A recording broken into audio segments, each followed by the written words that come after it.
Burung telah berkicau, deru kendaraan terdengar. Mentari telah terbit di timur. Selamat pagi, ibu bapa, oma opa, dan saudara-saudaraku yang baik. Kita berterima kasih kepada Tuhan. Kini kita memasuki hari baru. Seiring dengan itu, kasih-Nya terus menemani kita. Ini adalah modal penting kita menjalani aktivitas. Saudaraku, mari kita merefleksikan firman Tuhan. Matius 2 ayat 16. Ketika Herodes tahu bahwa ia telah diperdayakan oleh orang-orang Majus itu, ia sangat marah.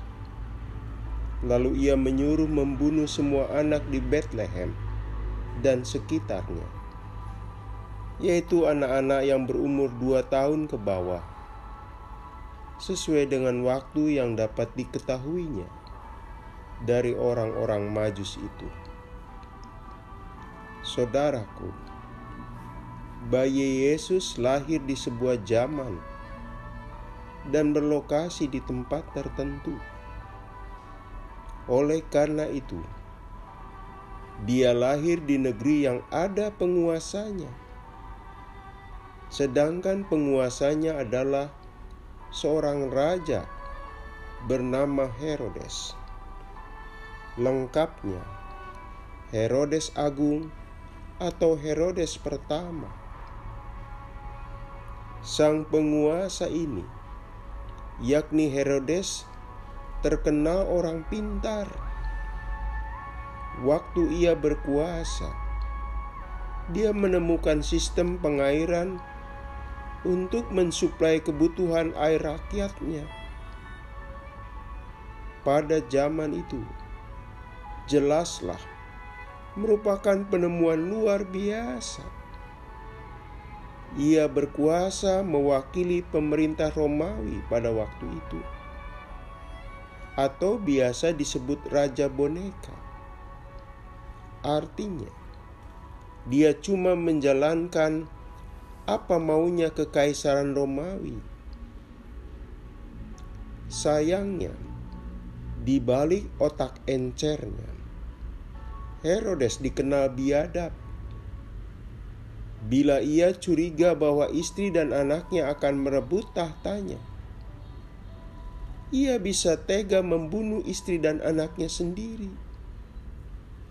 Tak mengherankan, Herodes semasa hidup 10 kali menikah.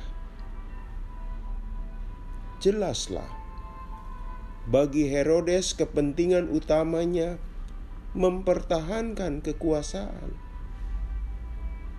Seorang sejarawan menyatakan bahwa Herodes tidak pernah berhenti setiap hari membalas dendam dan menghukum siapa yang dianggapnya musuh. Saudaraku, jelas kehadiran Yesus sebagai Raja Damai ditafsirkan keliru, seolah-olah Yesus akan berkuasa dan sebelumnya akan merebut tahta Herodes. Jika tafsirnya keliru, maka perbuatannya pun keliru pula. Atas dasar ketakutan itu, Herodes memerintahkan pembunuhan bayi-bayi. Ia tidak mau ada bayi yang salah satunya akan menggulingkan tahtanya. Akibatnya, sosok bayi mungil tak berdosa menjadi korban kebiadaban Herodes. Herodes tidak tahu, dan bisa jadi dia cepat mengambil keputusan, sehingga ia memahami salah sosok bayi Yesus. Yesus bukan berkuasa layaknya Herodes berkuasa. Yesus berkuasa di dalam hati manusia, sehingga manusia bertindak manusiawi dan taat kepada Allah. Saudaraku, berkaca dari itu dalam kehidupan kita, apakah di tengah keluarga, kantor, maupun masyarakat,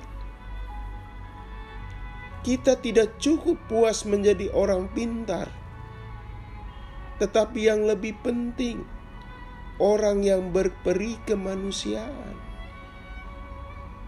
Buat apa pintar, tapi biadab, kejam? Kita tidak boleh cepat puas dan bangga punya anak pintar, punya pemimpin pintar, punya saudara pintar. Harus juga mereka berkarakter. Di Indonesia, orang yang pintar sudah banyak, tapi orang yang jujur, manusiawi, toleran, peduli masih banyak diperlukan. Selain itu, kita belajar agar jangan terburu-buru menilai. Pahami dulu situasi dengan hati-hati, sebab salah menilai bisa melahirkan kesalahan tindakan. Herodes keliru memaknai bayi Yesus, maka keliru juga tindakannya.